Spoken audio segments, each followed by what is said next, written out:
Hello friends, Dubai தமிழா என்ற YouTube channel மூலயமா உங்களெல்லாம் சந்திக்கிறதுல ரொம்ப மகிழ்ச்சி. நாம் வாரம் புதிய புதிய டூரிஸ்ட் பிளேஸ் பார்த்துக்கிட்டு இருக்கோம். அப்படி இந்த வாரம் நம்ம வந்திருக்கிற இடம் தான் ஷார்ஜாவில் உள்ள அக்வேரியம். பச்சை பசேல்னு இருக்கிற இந்த இடத்த பார்த்துட்டு எங்கே நம்ம ஊருக்கு தான் வந்துட்டோம்னு நினைக்காதீங்க. சுற்றி வர வேப்ப மரம் இருக்குது, அழகாக தண்ணி ஊற்றுறது மாதிரி வச்சுருக்குறாங்க. இங்கே பார்த்தீங்கன்னா நம்ம ஊரில் எப்படி தென்னை மரத்தில் தேங்காய் அதிகமாக காய்ச்சிருக்குமோ அது மாதிரி இங்கே சம்மர் டயத்தில் பார்த்தீங்கன்னா பேரிச்சம்பழம், அந்த மரத்துலேருந்து அவ்வளோ பேரிச்சம்பழம் இருக்கும். இந்த பாருங்கள் எவ்வளோ இருக்குது பார்த்தீங்களா, அவ்வளோ அழகாக இருக்கும். துபாயை சுற்றி நிறைய இடத்துல இது மாதிரி பார்க்கலாம். அதுக்கப்புறம் பார்த்திங்கன்னா இப்போ வேப்ப மரம் எல்லா இடத்துலையுமே வச்சுருக்குறாங்க. நம்ம ஊரில் மாதிரி கட்டில் போட்டெல்லாம் இங்கே தூங்க முடியாது, பார்க்குறதுக்கு அவ்வளோ அழகாக இருக்குது. வாங்க நம்ம ஷார்ஜா அக்வேரியமில் போய் நிறைய ஃபிஷ்ஷெல்லாம் பார்க்கலாம். வாங்க போகலாம். நீங்கள் குழந்தைங்களோட வந்தீங்கன்னா இங்கே வந்து நிறைய பிளேஸ் இருக்குது விளையாடுறதுக்கு. அடுத்தது பார்த்திங்கன்னா இங்கிட்டு சுற்றி பார்க்குறதுக்கு நிறைய இடங்கள் இருக்குது ஷார்ஜாவை சுற்றி.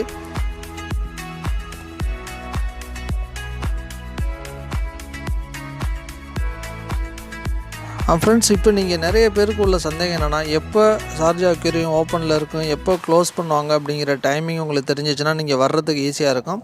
அப்படி பார்க்க போனால் தேர்ஸ்டே வந்து 8 AM to 8 PM வரைக்கும் இருக்கும். அதுக்கடுத்து பார்த்திங்கன்னா எப்போ க்ளோஸ் பண்ணுவாங்க அப்படின்னா சண்டே மட்டும் க்ளோஸ் பண்ணியிருப்பாங்க. மற்ற நாளெல்லாம் ஓப்பனில் தான் இருக்கும். மண்டேலாம் 8 AM to 8 PM வரைக்கும் இருக்கும். டியூஸ்டேவும் அதே மாதிரி தான், வெட்னஸ்டேவும் அதே மாதிரி தான், 8 AM to 8 PM வரைக்கும் இருக்கும். நீங்கள் நார்மலாகவே எல்லோரும் வந்து பார்க்கலாம் அந்த இடம்.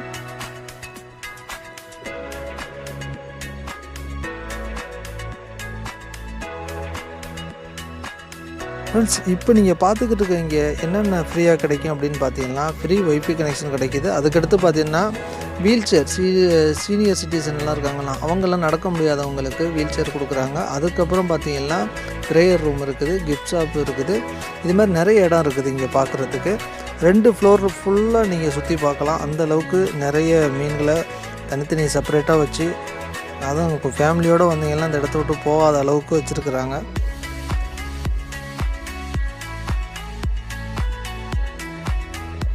நீங்கள் பார்த்துக்கிட்டு இந்த ஷார்ஜா அக்வேரியத்தோட டிக்கெட் ப்ரைஸ் என்னென்னு பார்த்தீங்கன்னா, சில்ட்ரனுக்கெல்லாம் பார்த்தீங்கன்னா 2 ஏஜ்லேருந்து 12 வரைக்கும் 15 dirhams வாங்கிக்கிறாங்க. அதுக்கடுத்து பார்த்திங்கன்னா அடல்ட்டுக்கெல்லாம் 25 dirhamsக்கு வாங்கிக்கிறாங்க.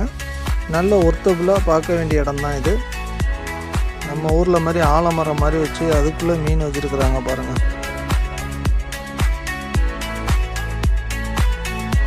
நீங்கள் இங்கே என்ட்ரன்ஸ் ஃபீஸ் எல்லாம் யாருக்கு ஃப்ரீ அப்படின்னு பார்த்தீங்கன்னா, ஒரு 2 ஏஜுக்கும் குறைவாக இருக்கிறவங்களுக்கும், சீனியர் சிட்டிசன் அப்படின்னு ஒரு 60 ஏஜுக்கு மேலே இருக்கிறவங்களுக்கும் என்ட்ரன்ஸ் ஃபீஸ் ஃப்ரீ தான்.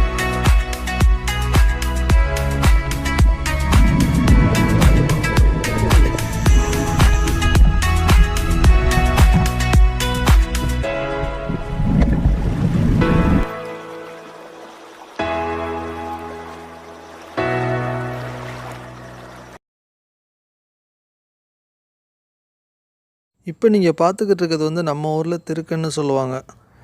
அதெல்லாம் நம்ம நேரில் எப்படி இருக்குன்னு பார்க்குறதா இருந்தால் இங்கே தான் பார்க்கலாம். எவ்வளோ அழகாக நீந்திக்கிட்டு இருக்கு பாருங்கள்.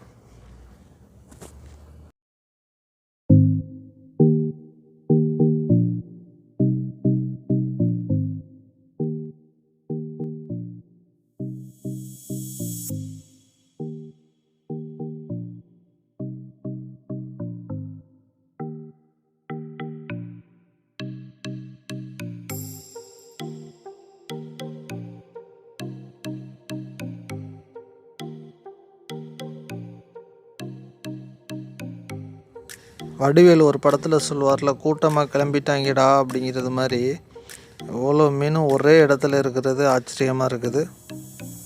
அவ்வளோ அழகாகவும் இருக்குது. இந்த இடம்லாம் குழந்தைகளுக்கு வந்து ரொம்ப பிடிக்கும். நீங்கள் துபாயில், ஷார்ஜாவில், அஜ்மானில் எங்கே இருந்தாலும் இங்கே வாங்க. நல்ல டைம் போகும் உங்களுக்கு.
இங்கே பார்க்கிங் எல்லாம் ஃப்ரீ தான். அதால் நீங்கள் வந்து என்ட்ரன்ஸ் ஃபீஸ் மட்டும்தான் கொடுக்குறது மாதிரி வரும்.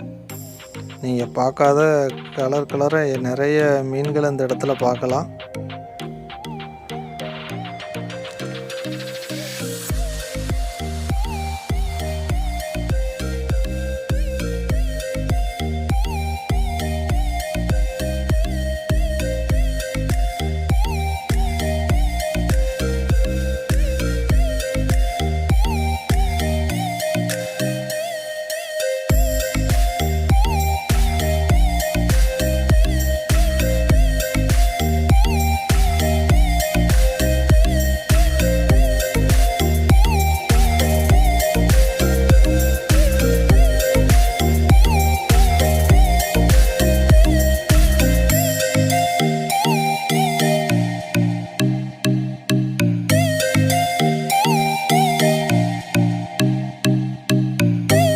இப்போ நீங்கள் பார்த்துக்கிட்டு இருக்கிறது மீன்லேயே இது ஒரு பாம்பு மாதிரி இருக்குது. இந்த இதுலேருந்து அந்த தளவு வரைக்கும் இருக்குதுங்க. இதெல்லாம் நான் ஃபஸ்ட் டைம் தான் பார்க்குறேன். நீங்கள் வந்தீங்கன்னா உங்களுக்குமே ஆச்சரியமாக இருக்கும், இது மாதிரிலாம் இருக்குதா அப்படின்னு.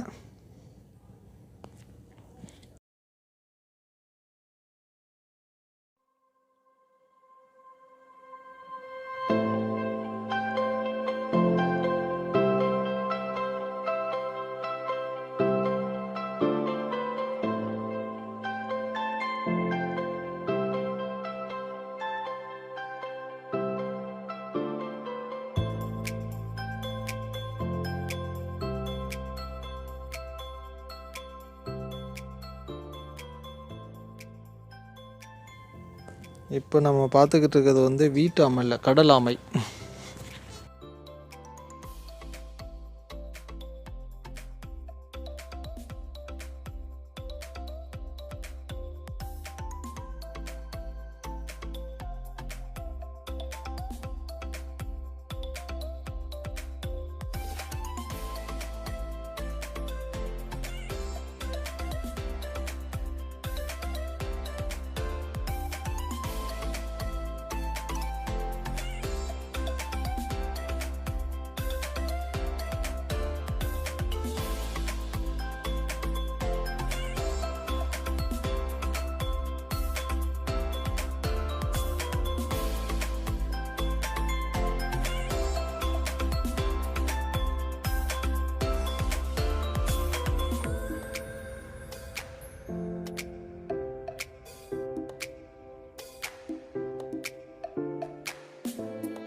இப்போ நீங்கள் பார்த்துக்கிட்டு இருக்கிறது வந்து கடல் குதிரைன்னு நினைக்கிறேன். அந்த ஷேப்பில் தான் இருக்குது. எப்படி இருக்குது பாருங்கள்.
இப்போ நம்ம பார்த்துக்கிட்டு இருக்க இந்த மீன்களெல்லாம் பார்த்து முடிச்சிட்டோம் அப்படின்னா, இது வந்து எப்போ பரிணாம வளர்ச்சியில் சின்னதுலேருந்து எப்படி இது வந்திருக்கு அப்படிங்கிறத முதற்கொண்டு தனித்தனியாக செப்பரேட்டாக எழுதி வச்சுருக்காங்க, எல்லாருக்கும் புரியும்படி.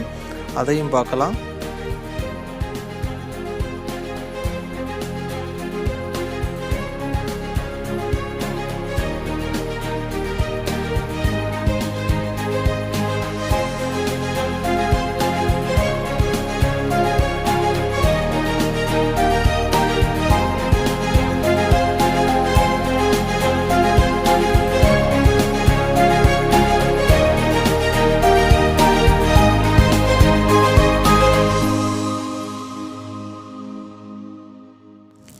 ஹலோ ஃப்ரெண்ட்ஸ், நாம் அடுத்ததாக பார்க்க போகிற இடம் என்னென்னு பார்த்தீங்கன்னா ஷார்ஜா மியூசியம் தான். இங்கே பார்த்தீங்கன்னா அந்த காலத்தில் பயன்படுத்தின, அவங்க படகுக்கு மீன் பிடிக்க போகிறதுக்கு பயன்படுத்தின எல்லா பொருட்களையுமே அவ்வளோ அழகாக அந்த பழமை மாறாமல் புதுப்பிச்சு வச்சுருக்குறாங்க. அதுக்கு அந்த வாட்சாக இருக்கட்டும், அவங்க கலங்கரை விளக்கத்தில் பயன்படுத்தின லைட்டாக இருக்கட்டும், அந்த மீன்பிடி வலை முதற்கொண்டு அவங்க அதை புதுப்பிச்சு வச்சுருக்குறாங்க. அதே மாதிரி பழங்காலத்தில் பயன்படுத்தின அந்த பானைகள் சிறிய சிறிய பானைகள் முதற்கொண்டு வச்சுருக்குறாங்க. இது அவங்களோட வரலாற்றை எல்லாருக்கும் தெரியணும் அப்படிங்கிறதுல ரொம்ப ஆர்வமாக இருக்கிறாங்க.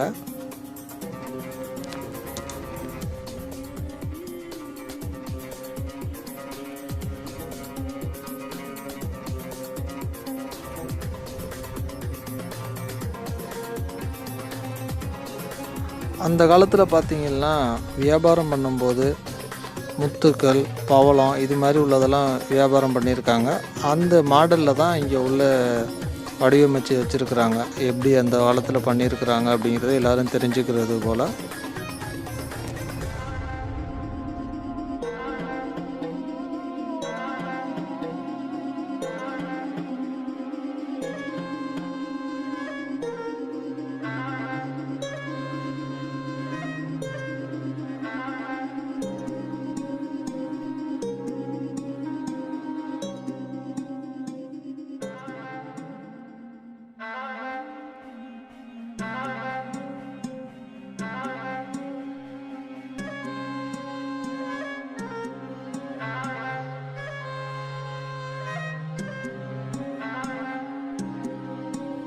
இது வந்து மீன்பிடிக்கு வந்து அந்த கப்பலில் ஸ்ட்ராங்காக நிப்பாட்டுறது மேலே உள்ள கல்லுங்கள்,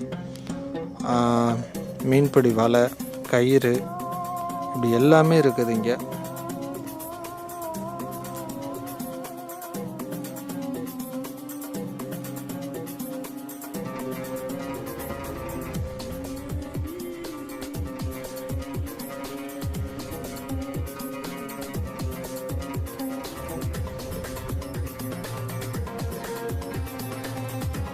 இப்போ நீங்கள் பார்த்துக்கிட்டு இருக்க இந்த பானையெல்லாம், மண்பானையெல்லாம் ஒரு 4000 வருடங்களுக்கு முற்பு பயன்படுத்தினது. அது எல்லாமே தெளிவாக எழுதி வச்சுருக்குறாங்க.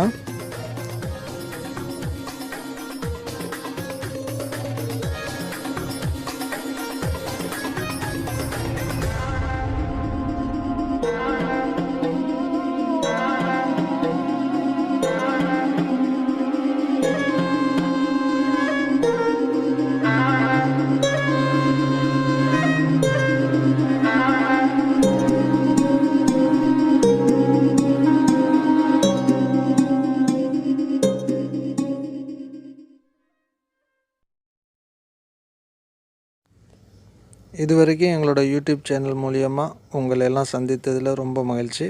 உங்களுக்கு இந்த வீடியோ பிடிச்சிருக்கும்னு நினைக்கிறேன். மறக்காமல் லைக் பண்ணுங்கள், ஷேர் பண்ணுங்கள், சப்ஸ்கிரைப் பண்ணுங்கள். நன்றி.